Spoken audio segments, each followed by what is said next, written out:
Woodrow Miller, 35 years old, sitting quietly in the back row at my younger sister Samantha's military promotion ceremony. My family never bothered to ask about my own military career. For years, they told everyone I was the family disappointment, the one who couldn't hack it in service. Now, as I watch my sister beam with pride in her lieutenant uniform, I have no idea how quickly everything is about to change. Before I continue this story, drop a like and subscribe if you've ever been underestimated by the people who should believe in you most. Growing up in the Miller household meant one thing above all else. Military service wasn't just a career, it was our legacy. My father, Robert Miller, wore his colonel rank like a second skin. 30 years of service had turned him into the kind of man who evaluated everything through the lens of military discipline and achievement. His dress uniform hung in our living room display case, medals catching the light whenever anyone walked by, a constant reminder of the standard we were expected to meet. My mother Eleanor, though never enlisted herself, might as well have been commissioned given how thoroughly she embraced military culture. She kept our home running with the precision of a well-executed drill, and her unwavering support of my father's rigid expectations created an environment where achievement was the only currency that mattered. Then there was my younger sister Samantha, the golden child. 4 years my junior, but miles ahead in our father's estimation. From the moment she could walk, she seemed programmed to follow his footsteps with perfect precision. While I questioned and sometimes challenged, Samantha executed. She joined ROTC in high school, graduated with honors, and entered the academy with our father beaming with pride at every step. Stand up straight, Woodrow. Project Confidence. My father would bark at me during family photos, adjusting my posture like I was one of his subordinates. Why can't you carry yourself like your sister? These comparisons formed the backdrop of my childhood. Every accomplishment measured against either my father's illustrious career or Samantha's perfect trajectory. Even when I excelled academically, outperforming most of my peers, it was never the right kind of achievement in my father's eyes. Books won't save you in combat, son, he'd say, dismissing my academic awards. Leadership is built in the field, not the classroom. The irony was that I never rejected military service. In fact, I embraced it, but on my own terms. After college, I enlisted, partly to please my father, but mostly because I genuinely believed in service. The difference was in how I wanted to serve. While my father valued the traditional combat path, I was drawn to military intelligence. I saw the changing landscape of warfare, understood that the future would require different kinds of soldiers fighting different kinds of battles. Intelligence? That's where they put people who can't handle real combat, my father said when I told him my plan. The dismissal in his voice cut deep, but I held firm. What my family never understood, what I couldn't explain due to the classified nature of my work, was that I had been selected for an accelerated advancement program. My aptitude tests had flagged me for specialized training, and my superiors recognized leadership qualities that somehow remained invisible to my own father. While Samantha advanced at the traditional pace, earning deserved but predictable promotions, I was moving through a parallel track that operated largely in the shadows. Each step forward in my career happened quietly, without the public ceremonies that marked Samantha's path. My promotions came with additional security clearances, rather than family celebrations. I still remember the awkward silence at Thanksgiving dinner 6 years ago when Uncle Bill, a retired Navy man, asked about my military progress. "Woodrow is still finding his way," my father interjected before I could answer. "Not everyone is cut out for rapid advancement. Samantha here just got recommended for her first lieutenant bar." The conversation quickly shifted to Samantha's accomplishments, while I sat there holding the secret that I had just been promoted to captain in a classified ceremony the previous week. The only person at that table who knew even a fraction of the truth was my friend Marcus, who had attended as my guest. He shot me a knowing look as my father continued singing Samantha's praises. Marcus and I had met during a specialized training program that my family thought was just an extended computer course. He knew what I really did, understood the significance of my work, and had become the support system my family never could be. "Your family has no idea who they're dismissing," he whispered to me once, as we left a family gathering. Their loss, man. Their complete loss. Despite everything, I remained genuinely proud of Samantha. She was dedicated and hardworking, excelling in her chosen path. It wasn't her fault that our father had created this invisible competition between us, or that the nature of my work prevented me from setting the record straight. So I applauded her successes sincerely, even as my own remained in the shadows. The painful truth was that my father had started sharing his dismissive narrative about me with anyone who would listen. To extended family, old military buddies, neighbors, even strangers, I became the cautionary tale, the son who couldn't measure up, while Samantha was the proof that he'd done something right as a father. What none of them knew was that while they were busy underestimating me, I was being entrusted with operations that would never make it into public military records, but were reshaping international security landscapes. Every dismissive comment from my father was unknowingly contradicted by the trust my commanding officers placed in me. But recognition in the shadows is still hidden, and family wounds don't heal just because strangers see your value. The first real taste of the divide that would come to define my relationship with my family happened after my initial deployment. I had spent 11 months working in an intelligence capacity that required complete communications blackout with family. When I finally returned home, I expected some kind of warm welcome. Not necessarily a parade, but at least acknowledgement of my service. Instead, I walked into our family home to find my father and mother gathered around Samantha, who was home on leave, and regaling them with heavily edited stories from her training exercises. "Woodrow," my mother said, noticing me standing in the doorway with my duffel bag. "We didn't know you were coming home today." My father barely looked up. "Put your things away and come join us." Samantha was just telling us about her field training. No questions about where I'd been, what I'd done, if I was okay. Nothing. I stood there for a moment, feeling like a stranger in my own home, before silently taking my bag upstairs. Later that evening, when I tried to share some of the non-classified aspects of my work, my father cut me off mid-sentence. "Pushing papers is important too, I suppose," he said dismissively. "Not everyone can handle the real military work like your sister." My mother, always the peacekeeper, quickly jumped in. "I'm sure Woodrow is doing important things too, Robert." But her attempt at support came across as pity, which somehow felt worse than my father's dismissal. This pattern repeated itself at every family gathering. At Christmas dinner that year, my Uncle Frank asked about my military progress. "Woodrow is still finding his way," my father answered before I could speak. "Some people take longer to find their footing in the service." The truth, which I couldn't share, was that I had just been selected for specialized training that less than 2% of military personnel would ever qualify for. But classified meant classified, so I sat silently, picking at my turkey while my father continued. "Now Samantha, she's on the fast track. Her commanding officer says she could make lieutenant before she's 28. What my father didn't know was that I had already surpassed that rank, but the nature of my position required keeping my advancements quiet. The irony was painful. At my grandmother's birthday celebration, I overheard my father introducing me to one of his old military friends. "This is my son Woodrow. He works in an office at Fort Benning," he said, making my position sound as mundane as possible. "And this is Samantha. She's in line for a command position." Each of these moments cut deep, creating wounds that would form the scar tissue of our relationship. After a while, I simply stopped sharing anything about my career with my family.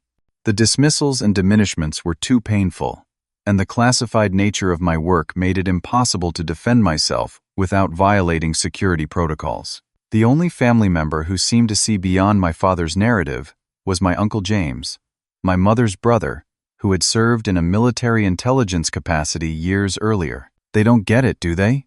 he said to me quietly during a family reunion, as we watched my father bragging about Samantha to a group of relatives.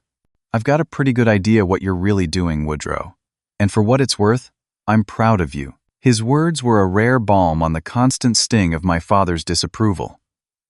Uncle James understood the unique challenges of serving in a capacity that couldn't be publicly acknowledged. His recognition meant more than he probably realized. While my family remained in the dark, my career continued advancing at an unprecedented pace. I was selected for elite training programs, given increasingly sensitive assignments, and quickly gained the attention of high-ranking officers who recognized my unique skill set. Commander Phillips became something of a mentor to me during this period. A veteran of both traditional and intelligence operations, he understood the particular challenges I faced. "Your father's generation valued a different kind of service," he told me after a particularly grueling operation. "They can't comprehend what we're doing because their wars were different." Don't let his inability to see your value diminish what you're accomplishing here. I tried to take his words to heart, but it was difficult to separate my professional confidence from the personal wounds inflicted by my family's perception. The hardest part was watching Samantha receive endless celebration for achievements that, while certainly deserving of recognition, paled in comparison to operations I was leading. When she completed her first successful training exercise as a team leader, my parents threw her a party and invited extended family and friends. My father toasted her accomplishment with tears of pride in his eyes.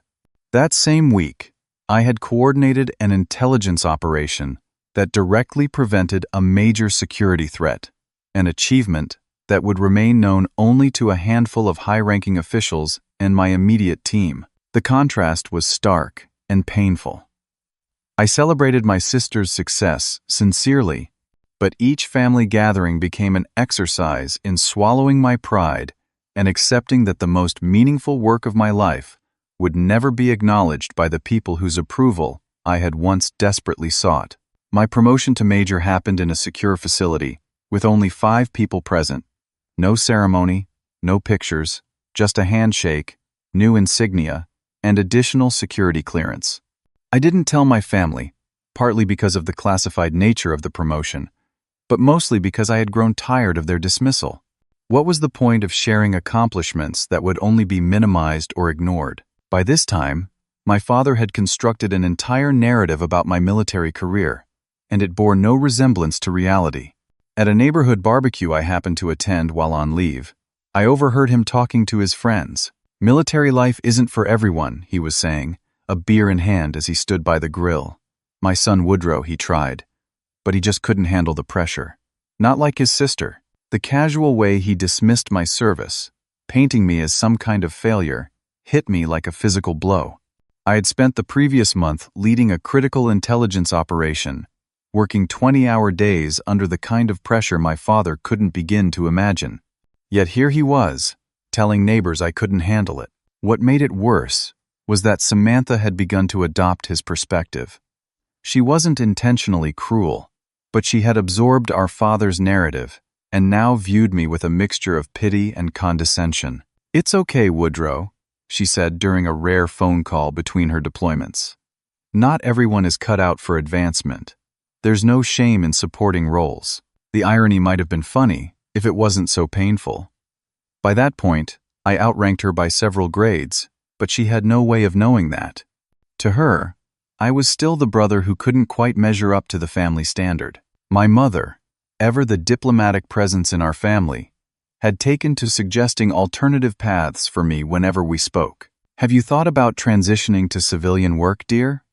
she asked during one conversation. "Perhaps something more suited to your temperament. The military isn't the only way to serve." Her words were meant to be supportive, but they stung just the same. The underlying assumption was that I had somehow failed, that I needed to find an easier path because I couldn't handle the one I had chosen. Family reunions became exercises in endurance. At my cousin's wedding, relatives I hadn't seen in years approached with well-meaning but misguided concern. "Still in that office job, Woodrow?" my Aunt Meredith asked, patting my arm sympathetically. "Well, we all find our level, don't we?" Then came the annual Miller family 4th of July gathering. As usual, it became a showcase for Samantha's achievements.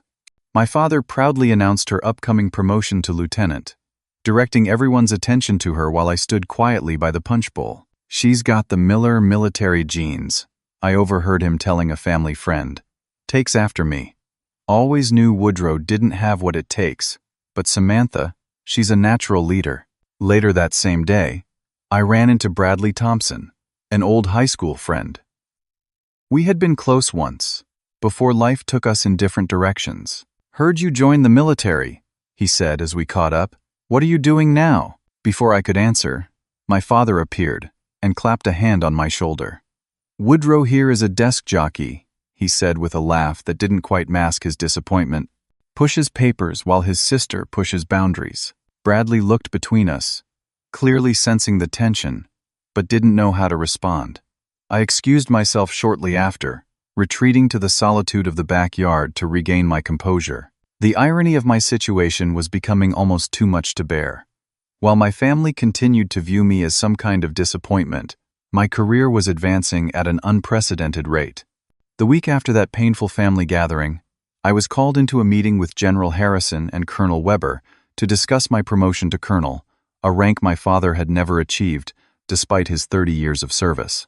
"This promotion comes with additional restrictions," General Harrison explained, sliding the paperwork across the table.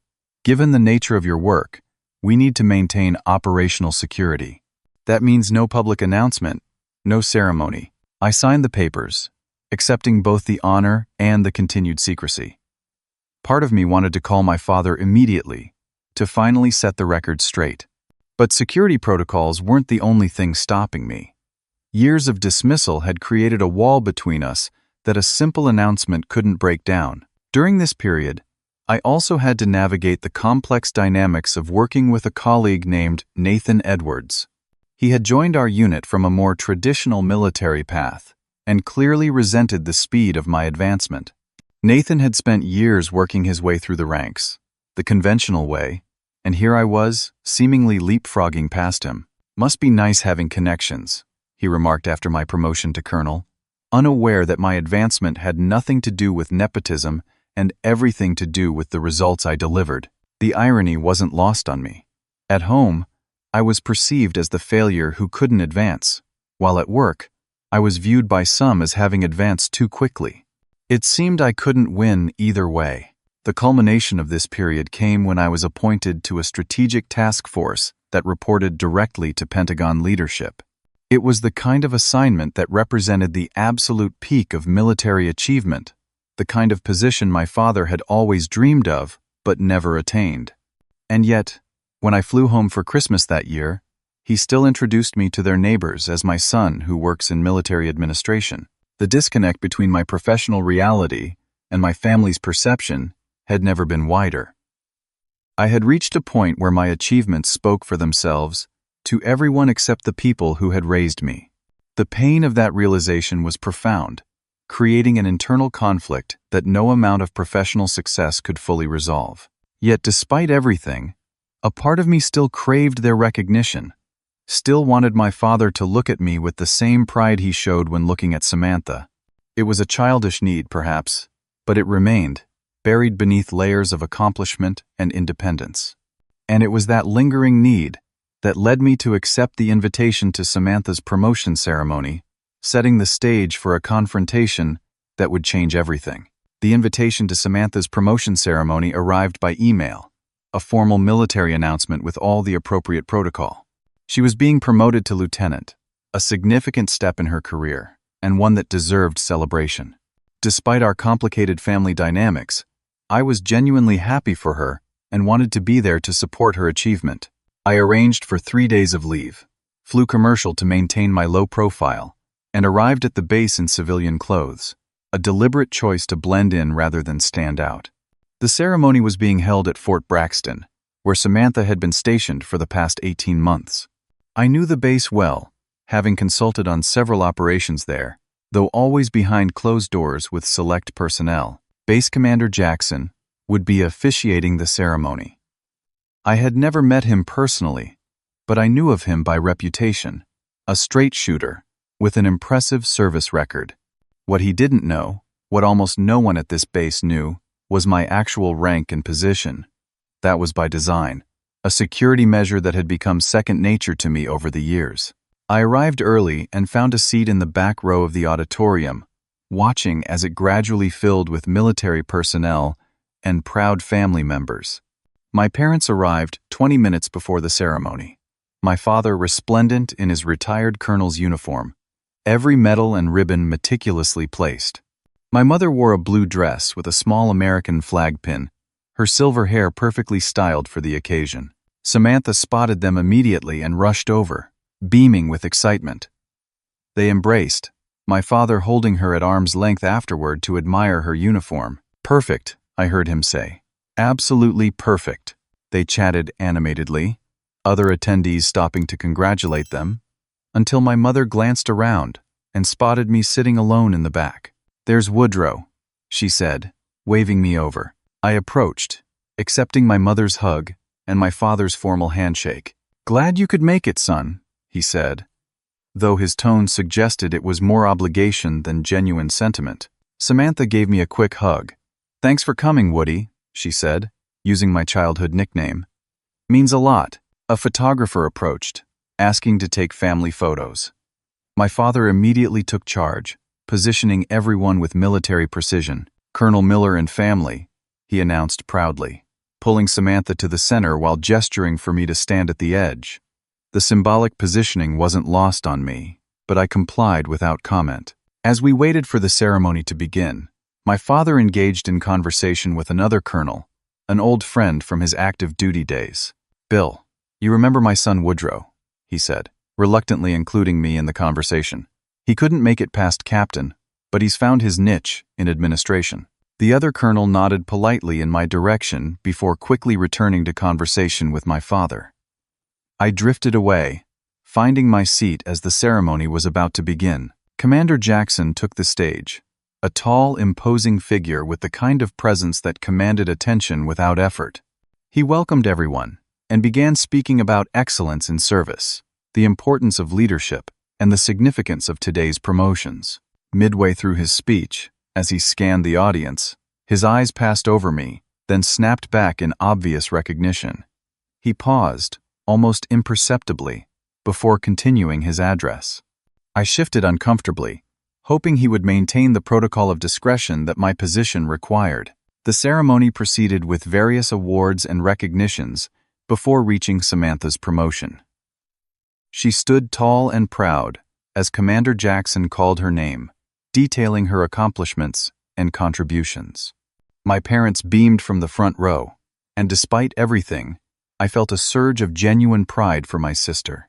As Samantha received her new rank insignia, Commander Jackson made an unexpected addition to his remarks. "And I've just been informed," he said, glancing in my direction, "that we have another distinguished guest with us today." My stomach dropped. This was not part of the plan. I had attended as a civilian, a brother supporting his sister, nothing more. Jackson stepped off the stage and began walking toward the back of the auditorium, toward me. The audience turned in their seats, confusion evident on their faces. My father frowned, clearly annoyed at the interruption of Samantha's moment. "General Miller," Commander Jackson said as he approached me, loud enough for those nearby to hear. "We weren't expecting you, sir. Had we known you would be attending, we would have prepared appropriate protocols." A ripple of murmurs spread through the auditorium. I saw my sister's expression shift from pride to confusion. My father's face froze in a mask of disbelief. "General?" Someone nearby whispered. "Did he say General Miller?" Commander Jackson extended his hand. "It's an honor to have you here, sir. I apologize for not recognizing you immediately." I stood reluctantly, accepting his handshake as every eye in the room fixed on me. "No apology necessary, Commander. I'm here as a civilian today, as Samantha's brother." But the damage, or perhaps the revelation, was done. Other officers had recognized the significance of the moment and were approaching, offering salutes and greetings appropriate to my rank. The formality of the ceremony had been disrupted by the unexpected presence of a general, particularly one related to the lieutenant being promoted. I looked toward the front row and saw my father standing motionless, his face drained of color. My mother clutched his arm, her expression a mixture of confusion and shock. And Samantha, still on stage, stared at me with wide eyes as the realization dawned that her brother, the family disappointment, outranked everyone in the room, including Commander Jackson. "Sir, would you like to say a few words?" Jackson asked, gesturing toward the stage. I declined as politely as possible, emphasizing that this was Samantha's day, and I had no desire to overshadow her accomplishment.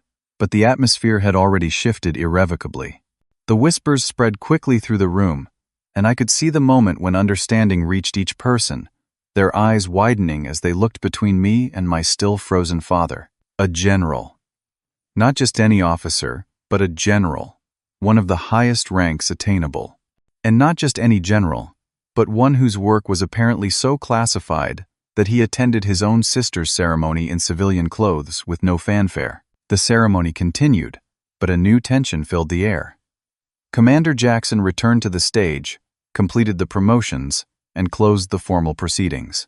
As the audience rose, I found myself surrounded by officers eager to introduce themselves, each interaction highlighting the surreal contrast between how I was perceived moments ago and how I was being treated now. Through the crowd, I saw my father still standing in the same spot, my mother whispering urgently to him.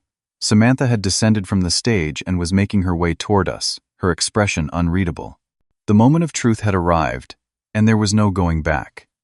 Years of misconception and dismissal were about to collide with reality, and I had no idea what would emerge from the wreckage. The reception following the ceremony was held in an adjacent hall, a space quickly transformed from ordered rows of chairs to elegant standing tables with white cloths and modest flower arrangements.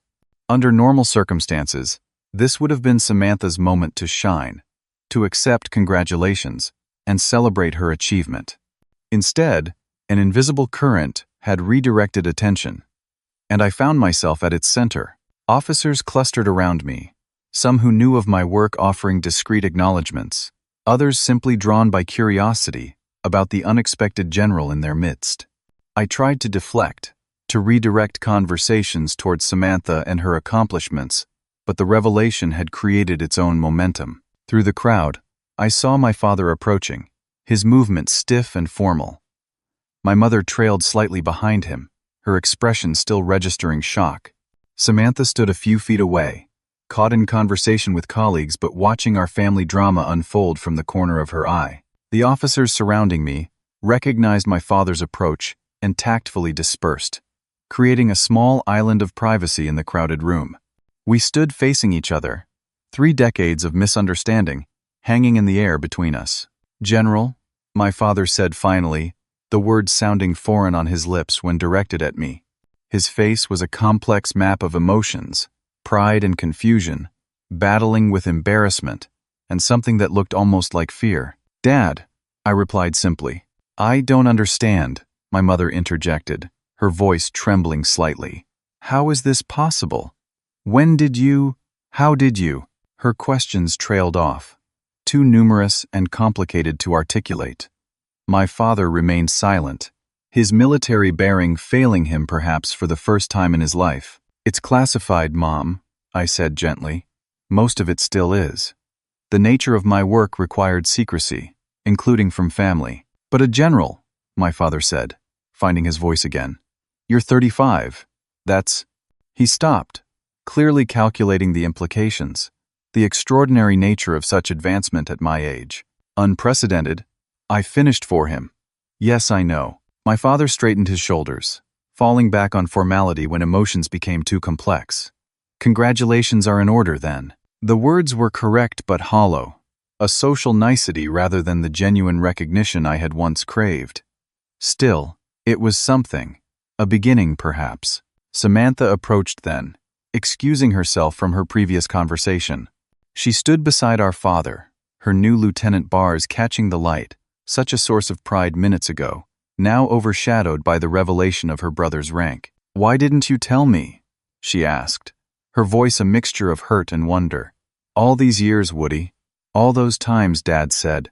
She stopped, glancing at our father, suddenly aware of the painful implications.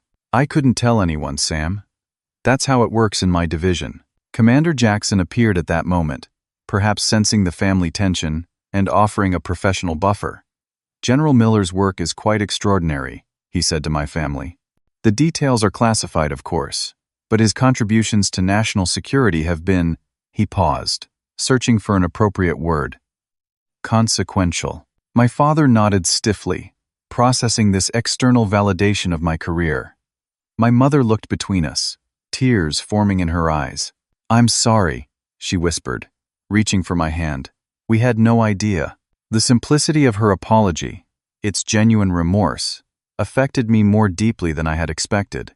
Years of dismissal couldn't be erased with a single sorry, but it was a start, an acknowledgement of the misconception that had shaped our family dynamic for so long. The reception continued around us, our family tableau, just one scene in the larger celebration. Nathan Edwards, a colleague who had once been openly competitive with me, approached our group with newfound respect in his eyes. "General Miller," he said, offering a perfect salute. "An honor to see you again, sir." My father watched this interaction with widening eyes, another piece of the puzzle falling into place as he realized that not only was I a general, but I was a general who commanded immediate respect from other high-ranking officers. As the reception progressed, our family moved through the room in an awkward unit, the dynamics shifting with each introduction and conversation. My father, once the proud colonel introducing his lieutenant daughter, now found himself repeatedly introduced as General Miller's father, a reversal that clearly unsettled him. Extended family members approached with revised opinions, barely concealed behind their congratulations. Uncle Frank, who had once nodded sympathetically when my father described my administrative position, now clapped me on the shoulder with newfound enthusiasm. "Always knew you had it in you, Woodrow," he declared, conveniently rewriting history. Miller blood tells. Old family friends expressed shock that transformed quickly to pride by association. "We've known the general since he was in short pants," they told others, as if proximity to my childhood somehow reflected well on them now. Through it all, Samantha remained unusually quiet, processing the revelation that her brother, whom she had pitied and occasionally patronized, had achieved a rank that she might never reach regardless of her dedication and skill. The drive home was filled with uncomfortable silence, punctuated by attempts at conversation that quickly faded. My father, behind the wheel, kept glancing at me in the rearview mirror as if seeing me for the first time. My mother occasionally reached back to touch my knee, a gesture of connection that felt both too late and genuinely heartfelt. "Your work," my father said finally, breaking a particularly long silence. "Is it interesting?" It was the first genuine question he had asked about my career in years, possibly ever. Not a judgment, not an assumption, but an actual inquiry. "Yes," I replied simply. "Very interesting." He nodded, eyes back on the road. "Good," he said. "That's good." It wasn't much, but it was something. A small crack in the wall that had stood between us for so long. Whether that crack would widen into an actual opening remained to be seen, but for the first time in years, I felt the possibility of a different kind of relationship with my father, with my entire family. As we pulled into the driveway of my parents' home, where I would be staying during my leave, I realized that the hardest conversations still lay ahead. Today had been the revelation, the shock of discovery. Tomorrow would begin the longer, more difficult process of redefining relationships built on misconceptions that had finally been exposed to the light. The morning after Samantha's ceremony, I came downstairs to find my father sitting alone at the kitchen table, a cup of coffee cooling before him, his eyes fixed on the backyard. He didn't notice me immediately, and in that unguarded moment, I saw something I'd rarely witnessed before. Uncertainty. Robert Miller, retired colonel, had built his identity on certainty, on knowing his place in the hierarchy and the correct protocol for every situation. Now, that foundation had been shaken. "Morning," I said, breaking his reverie. He straightened in his chair, military posture reasserting itself automatically. "Good morning." A pause then. "Coffee's fresh." I poured myself a cup and sat across from him. The silence stretched between us, decades of misunderstanding compressed into the space of a kitchen table. "I should have asked," he said finally, his voice rough with emotion he rarely displayed. "About your work. I should have asked, instead of assuming." It was as close to an apology as my father was capable of offering, and I recognized the effort it cost him. "Yes," I agreed, not making it easier for him, but not twisting the knife either. "You should have." He nodded, accepting the response. "Your sister looks up to you. you know. Always has. Despite. He trailed off, unable to directly acknowledge how he had shaped her perception of me. I've always been proud of Sam, I said truthfully. She earned every promotion, every recognition. As did you, apparently, my father replied, meeting my eyes directly for what felt like the first time in years. The conversation was interrupted by my mother entering the kitchen, her presence both a relief and a complication. She had always been the mediator between my father and me, smoothing rough edges and filling awkward silences. But her interventions had also prevented us from having the direct confrontations that might have cleared the air years ago. I thought we might have a family dinner tonight, she suggested, her tone deliberately light. Just the four of us. Samantha can join after her duties. My father and I both nodded, grateful perhaps for the structured interaction she was proposing. Some conversations were easier around food, with the distraction of passing dishes and the natural pauses of a meal. Later that morning, Samantha called, asking if we could meet for coffee before her afternoon duties. We arranged to meet at a small cafe near the base, neutral territory, for what promised to be a complicated conversation. She was already there when I arrived, seated at a corner table in civilian clothes, her military bearing still evident in her perfect posture. She stood when she saw me, a gesture of respect that felt new and slightly uncomfortable between us.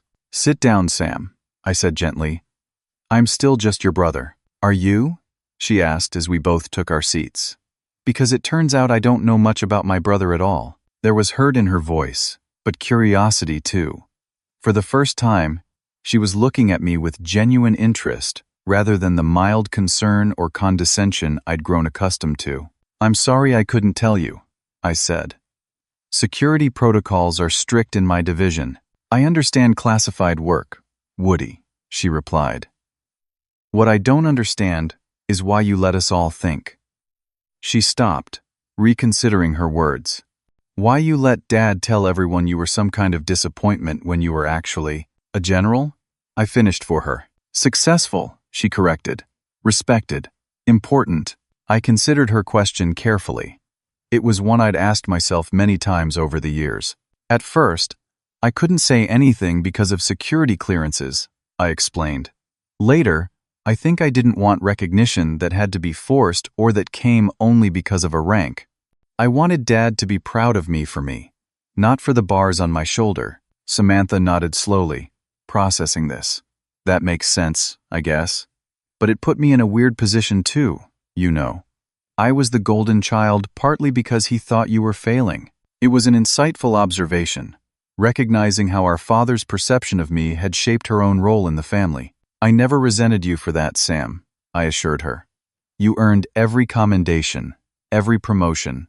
But at a normal pace," she said, a new understanding dawning, while you were apparently breaking land speed records through the ranks. He smiled at her description. Different paths, different metrics. For the first time in our adult lives, we began talking as equals, as colleagues even, sharing perspectives on military life and leadership that we'd never discussed before. Samantha asked thoughtful questions about my career path, and I found myself able to share more than I'd expected, focusing on the leadership principles rather than the classified details. "I could use some advice, actually," she said as our coffee cups emptied. "About next steps, career planning." Another shift in our dynamic, my sister asking for my professional guidance. We spent another hour in that cafe, mapping out possibilities for her career, my perspective as a senior officer, offering insights she found genuinely valuable. As we parted, she hugged me tightly. "I'm proud to be your sister," she whispered. "Always was, but now I'm proud to tell people about it too." That evening's family dinner was a carefully choreographed affair, my mother having prepared all my favorite dishes from childhood, a peace offering served in 3 courses. My father opened a bottle of expensive scotch he'd been saving, pouring generous measures for everyone, including Samantha, who arrived just as we were sitting down. "A toast," my father said, raising his glass. "To the Miller family, all of us serving in our own ways." It was a careful acknowledgement, inclusive without directly addressing the elephant in the room. But as the meal progressed, and the scotch lowered inhibitions, more direct conversations emerged. "Tell us what you can about your work, Woodrow," my father said, making a visible effort to show interest. Nothing classified, of course, but the general shape of things. It was the opening I'd waited years for, a genuine invitation to share my professional life. I spoke carefully, outlining the leadership principles that guided my work, the global perspective it required, the balance of tactical and strategic thinking. My father listened with uncharacteristic attentiveness, occasionally asking insightful questions that revealed his own military expertise. For perhaps the first time, we were engaging as two officers with different experiences but shared fundamentals, rather than as disappointed father and inadequate son. Over the following days, small shifts accumulated into significant changes. My father awkwardly attempted to showcase his pride in me to others, introducing me with emphasis on my accomplishments that he knew about, even if he couldn't specify my rank to civilians. My son Woodrow, he's doing important work for national security, he told our neighbor when we encountered him walking his dog. The pride in his voice was tentative, but unmistakable. My mother organized an improper but well-intentioned family gathering, inviting close relatives for what she called a proper celebration of Woodrow's achievements. Though I tried to explain that my work didn't allow for public recognition, she insisted on at least acknowledging what could be shared. "We've missed so many opportunities to celebrate you," she said, her eyes filling with tears. "Please let us have this one." I agreed, understanding her need to correct past omissions. The gathering was small but significant, a visible reset of family narratives that had gone unchallenged for too long. Throughout these days of transition, I found myself reflecting on how much of my life had been shaped by seeking approval I never received. How many decisions, from joining the military to my approach to relationships, had been influenced by the desire to finally earn my father's respect. Commander Phillips called during my leave, ostensibly for a brief operational update, but really to check on how the revelation had affected my family dynamics. "Family's complicated, Woodrow," he said after I gave him a sanitized version of events. "Military families even more so. Give them time to adjust their understanding of who you are." His advice, as always, was grounded in wisdom, earned through similar experiences. I realized that just as I needed time to process this new family dynamic, my parents and Samantha also needed space to revise the narrative they'd believed for so long. On my last evening home, Samantha and I sat on the back porch, watching the sunset in companionable silence. She had spent the previous hour asking for my input on a leadership challenge she was facing with her unit, another indicator of how our relationship had evolved in just a few days. "It's weird," she said suddenly. "All these years, I thought I was teaching you about military life, and it turns out you could have taught a master class." I laughed at her description. "Different lessons, different classrooms." She nodded, thoughtful. "I'm glad everyone knows now. Even if they can't know everything, they know enough to be proud of you. Really proud. Not just saying it because you're family." Her words touched something deep within me, a wound slowly beginning to heal. The recognition I had once craved, so desperately now felt different, more complex but somehow more satisfying for having been earned rather than freely given. As I packed my bags that night, preparing to return to duties I still couldn't fully describe to my family, I realized that while external validation had been a driving force for much of my life, something had shifted. The revelation of my rank had changed how my family saw me, yes. But more importantly, it had changed how I saw myself in relation to them. I was no longer the son and brother seeking approval, but a man secure in his accomplishments regardless of whether they were publicly acknowledged. That realization brought a different kind of freedom, one that rank alone could never confer. 6 months after Samantha's promotion ceremony, I found myself back in my parents' home for Thanksgiving, the traditional Miller family gathering now transformed by new understanding. The dining room looked the same, my mother's careful decorations and precisely set table unchanged, but the atmosphere had shifted in subtle but profound ways. My father, still formally dressed even for a family dinner, had placed me at his right hand, a position of honor that would have been unthinkable a year earlier. Samantha sat across from me, now wearing her lieutenant bars with a confidence tempered by new perspective. Extended family members treated me with a respect that occasionally bordered on deference, a change that made me somewhat uncomfortable, but represented a complete reversal from previous gatherings. Woodrow was telling me about leadership principles the other day, my father said to Uncle James as we waited for dessert. Fascinating perspective on delegation in high-stress environments. The casual reference to our conversations, the implicit acknowledgement that I might have expertise worth sharing, illustrated how far we had come.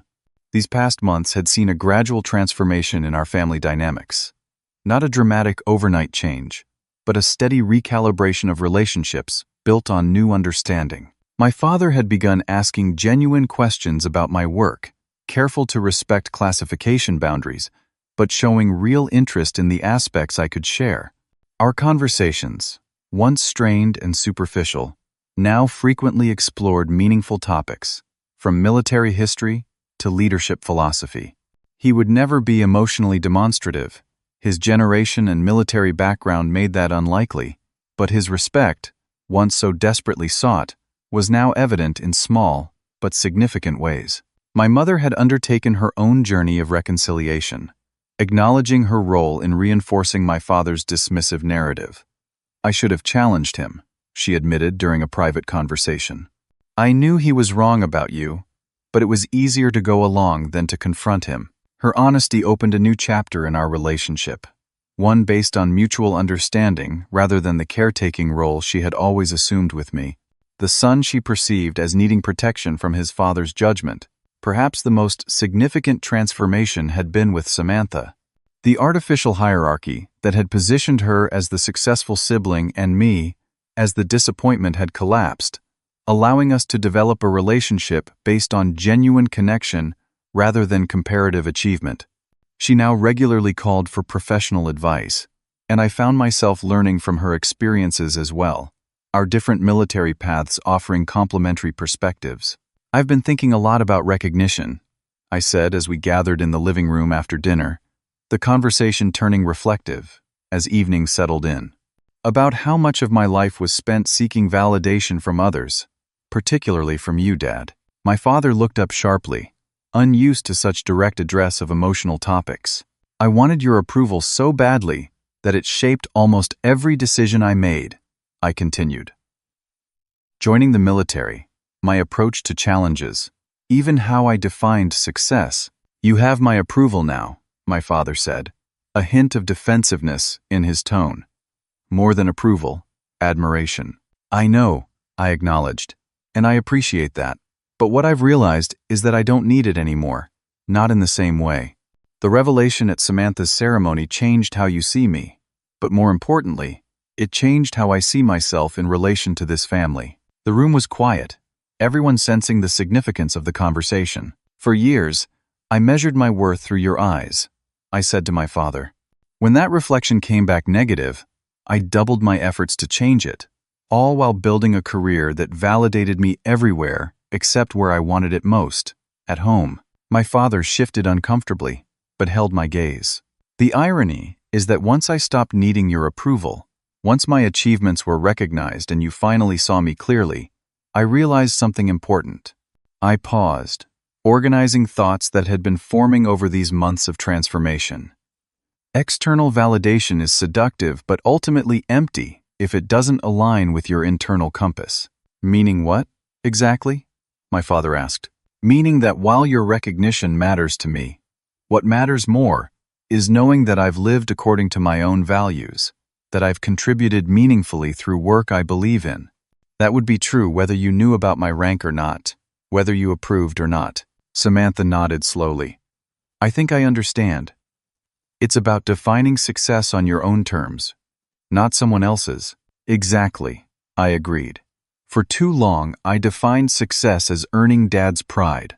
Now I define it as living authentically, contributing meaningfully, and maintaining my integrity, regardless of who notices or approves.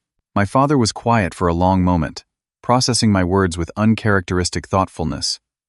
I failed you, he said finally, the admission clearly difficult for him. I had such a fixed idea of what military success looked like that I couldn't see any other path as valid. It was perhaps the most honest acknowledgement he had ever offered, and its significance wasn't lost on anyone in the room. We all failed each other in different ways, I replied. But that's the past. What matters is what we build now, knowing what we know. The conversation shifted then to lighter topics, but something fundamental had been addressed.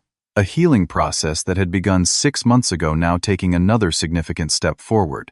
Later that evening, as the gathering was winding down, my father drew me aside for a rare moment of privacy. "I am proud of you, Woodrow," he said, his voice gruff with emotion he still struggled to express. "Not because of your rank, though that's certainly impressive, but because of the man you've become, despite my failings as a father." The words touched me deeply, all the more meaningful for being freely offered rather than extracted through revelation or confrontation. "Thank you," I said simply. "That means a lot." "I've been thinking about what you said, about external validation," he continued. "It's something I never mastered. My entire sense of worth was tied to my rank, my reputation. When I retired, I felt."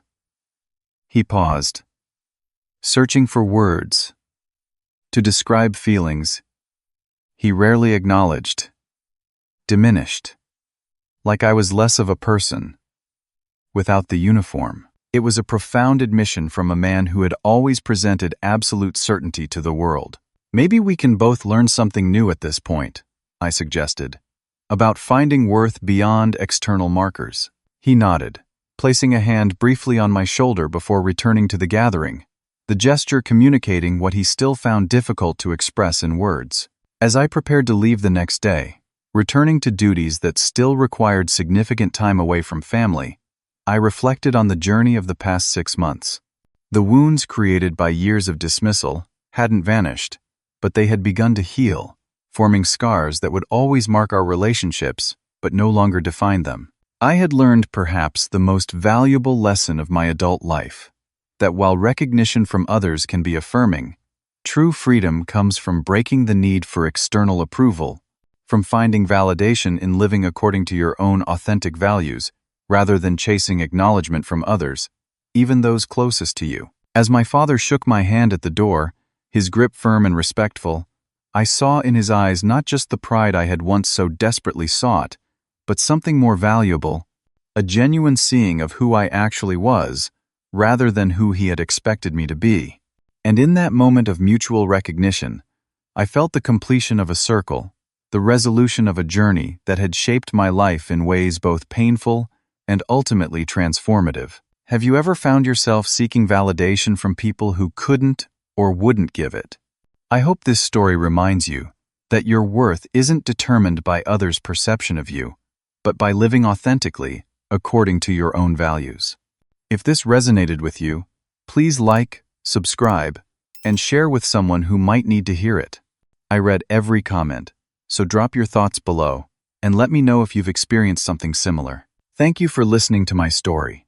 And remember, sometimes the greatest freedom comes from releasing the need for others' approval. Until next time, take care of yourselves and each other.